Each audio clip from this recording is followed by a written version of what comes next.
everyone. We have a new moon in Aquarius coming up on February 9th at 4:59 p.m. Central Standard Time. So this one is quite a mixed energy. We have a square with Uranus in Taurus, a trine with the North Node, and a positive sextile with the South Node. So this new moon is wild, it's shocking, and very, very rebellious. We may find ourselves actually acting out or rebelling against authority figures or anyone that tries to place any type of restrictions upon us. We may have a strong urge to break free and create freedom in some area of our lives during this time. This is all about letting your freak flag fly, embracing your inner weirdo, all of those things, because Aquarius is all about eccentricity. And embracing our own authenticity. So we may have a little bit of anxiety because when we have the sun and moon in a square with Uranus, it can cause sudden shocking changes in the emotions. So we may have a little bit of anxiety, so we really may need to meditate, really need to ground and kind of calm ourselves down during this time. But this can also give us sudden insights or flashes of inspiration. This can come in the form of through meditation, through our sleep, through journaling or things of that nature. It could also be something where we're just sitting there and we get this random flash of inspiration. The Mercury will also be conjunct Pluto, so this can cause very intense thoughts, very intense conversations. We may find that our thinking is very deep and very profound, and our conversations with others are very deep and much below the surface level. You know, we may not be talking about how's the weather when we're concerned about deeper, more profound things at this time. The North Node will also be touching Chiron and Aries, which this is an asteroid that's connecting with healing and traumas. So we may have some sort of self-trauma that we begin to heal during this time. That being said, this would be a great time for any type of healing, like counseling, a healing retreat, past life regressions, anything of that nature.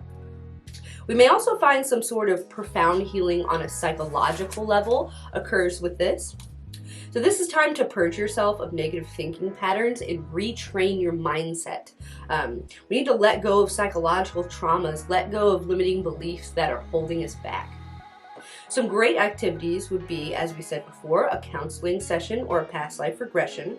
A hypnotherapy session would be great, especially if you suffer from psychological issues with addiction.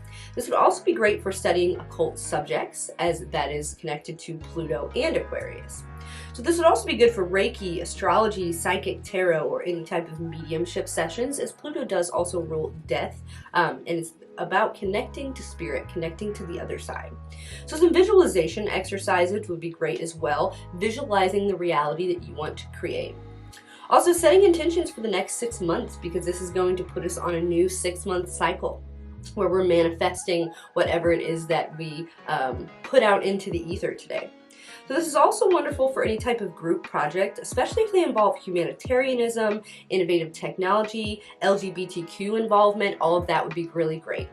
And just a note, Pluto will be transforming this area of life until 2043. So really make sure that the intentions that you are setting right now are truly things that you desire. Really work on getting clear on your intentions. So for the tarot, I have the Four of Wands reversed. This is interesting because this actually talks about a homecoming. It talks about more of an inner celebration. As you can see, they're celebrating, but when it's reversed, it's more of an internal celebration. So you may get some sort of good news or some sort of thing that you're celebrating during this time. This can also talk about a homecoming, as in may indicate a move, a visit to your hometown, or even coming home to your true self, with Pluto purging the things that no longer serve us. We also have the Seven of Pentacles upright. This one's really interesting because this one is actually talking about looking at your long-term goals and seeing, you know, are these what you want? Is this tree bearing the fruit that you want it to?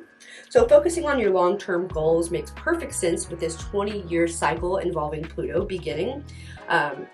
We also have,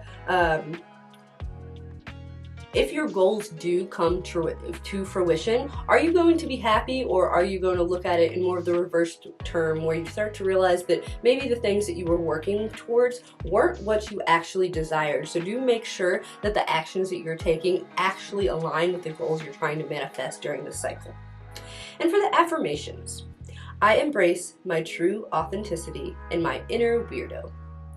I choose to release negative thinking patterns in order to create my ideal reality. And finally, I accept and honor myself and others for all of their unique talents and personalities. Thank you so much. Take care, everyone.